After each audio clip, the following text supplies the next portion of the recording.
There's a fun love for media and pop culture present in Megami Tensei, everything from Stephen King to Heath Ledger's Joker, and that extends really loosely to Disney media. The biggest example of that is Tokyo Disneyland, a thinly veiled depiction of Tokyo Disneyland.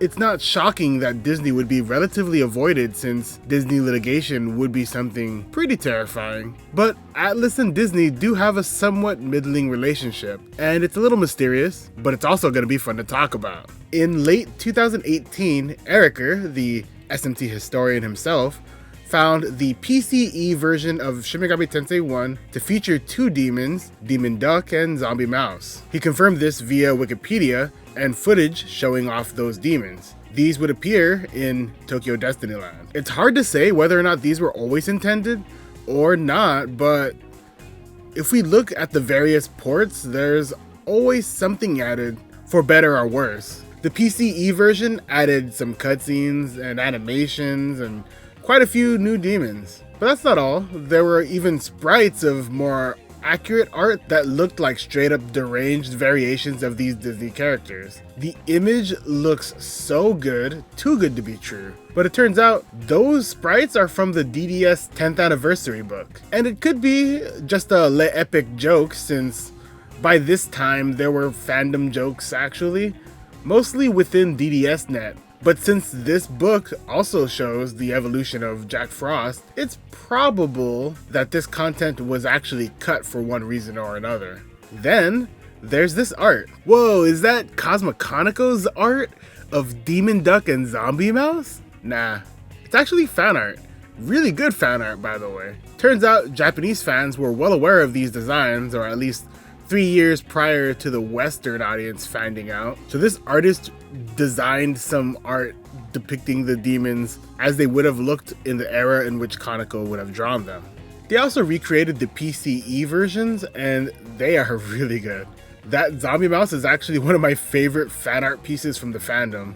And that's not all for Disney dipping its toes into Atlus in some way. In 2001, Atlus actually got a major license agreement with Disney Interactive. This would be a line of edutainment for the PlayStation, targeted for kids, aptly called the Kids Station, which would be released by Atlus, and there was hope that other companies such as Bandai and Banpresto would also release products for the Kids Station line. You could spend about 5,800 yen for the controller bundle of the games, or 3,800 yen for just the game itself. The Disney lineup included Winnie the Pooh Forest Classroom, Mickey and Minnie's Fun Cooking, Mickey and Friends Various Plays, and Winnie the Pooh Forest Friends.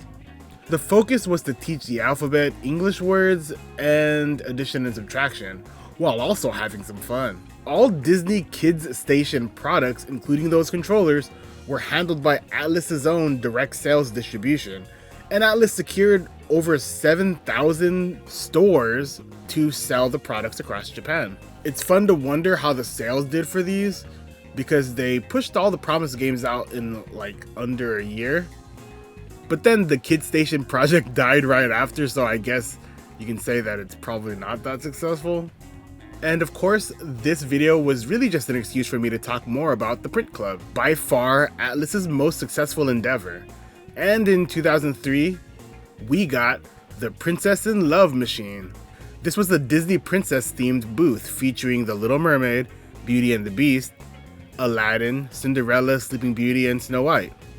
This booth had 3 modes: story mode, where you can take pictures while watching the story from the movies, new story mode, which featured like side stories, and normal mode, where you can just take normal pictures while listening to music from the movies in the background. In total, 19 story mode entries were made for this booth, and the characters had new voice lines from the original voice actors of the movies reprising their roles. Japanese, of course, not in English. I couldn't really find much merch for these besides this thing here, and it's pretty cool, I guess. It's really hard to also track this collab because it was ongoing and Disney would collaborate with other print sale manufacturers, sometimes while still being in collaboration with the Print Club brand. They would go on to release Mickey's Print Club Studio. This was more marketed to families and a broader audience in general of just people who like Disney. Maybe this is Disney adults before that was a term. Rather than just the young girls, that was the case for the Princess in Love machine. This machine included classic Disney characters as well as some modern ones.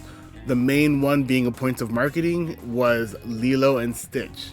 One of the selling points of this is the undo button in case you accidentally put something on your photo that you didn't like.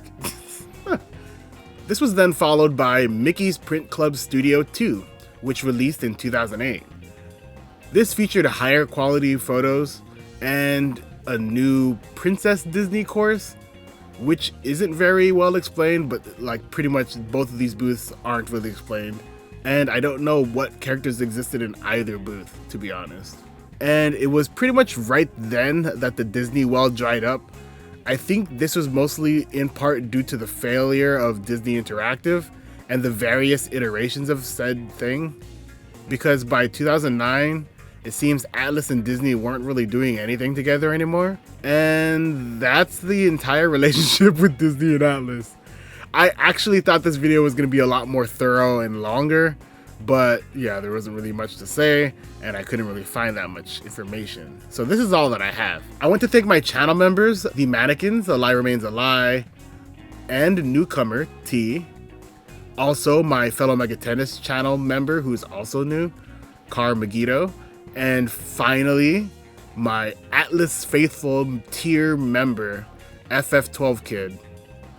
It's thanks to channel members pretty much and the people who watch these videos all the way through without ad blocker that I was actually able to collect pretty much every research material that I could possibly need for this. I'm like at 80% complete in terms of what I know to exist, and what I don't have is, you know, a few, maybe like 30 or 40 things. But I should have them by this time next year, I think. I spent most of this year collecting Jest books, magazines, CDs, and aggregating and archiving digital content in order to have a good level of research material. And I think that it will really increase the quality of these videos, make them a little more robust, you know, so you're getting a little more meat on the bones of these videos. Well, not this video in particular, but other ones. Thanks for supporting. Comment if you liked the video, subscribe, and all that other good stuff. Goodbye, fellow Megatenists.